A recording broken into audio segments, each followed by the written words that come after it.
Pour ou contre l'application Stop Covid, l'opinion publique semble très partagée sur le dernier projet du gouvernement. Alors qu'il n'est encore qu'au stade embryonnaire, ce projet de traçage numérique fait déjà énormément parler de lui. Il est censé aider à endiguer l'épidémie en traçant les cas contacts de coronavirus. Ce dimanche, un premier sondage IFOP a donné les premières interprétations des Français. 46% de la population interrogée est pour, 45% contre. Si près d'une moitié de Français se disent disponibles pour installer cette application sur leur téléphone, ils sont en revanche 53% à être hostiles à l'idée de rendre cette application obligatoire. Et pour cause, ce dispositif fait directement entrave à la vie privée selon ses détracteurs. Même le secrétaire d'État chargé du numérique reste perplexe face à ce projet. Il y a des incertitudes très fortes sur le fait que ça soit efficace et donc il n'est pas impossible que tout cela se dégonfle assez vite dans les semaines qui viennent.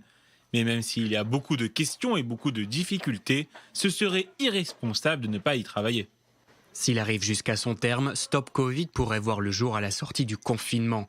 Pour l'heure, les chercheurs de l'INRIA, l'Institut national de recherche en sciences et technologies du numérique, travaillent toujours à son développement. Et les géants Apple et Google bûchent sur un principe similaire. Actuellement, le projet français se rapprocherait de celui de Singapour, où le système Bluetooth est privilégié face à la géolocalisation. Dans le monde, de nombreux gouvernements ont déjà mis en place ce système de traçage, à l'instar de la Chine. À Wuhan, ce système est utilisé pour entrer et sortir dans les lieux publics.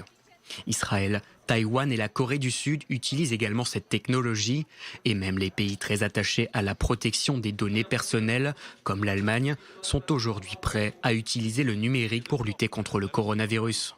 En tout cas, pour mettre en place un tel outil, le gouvernement ne pourra pas se passer de l'avis de la Commission nationale de l'informatique et des libertés, la CNIL. En France, elle encadre la protection des données personnelles.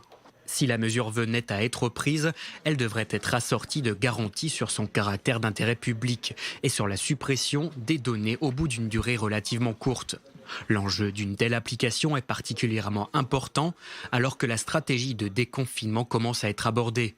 Un traçage de la population pourrait éviter que la France ne soit victime d'une deuxième vague de l'épidémie.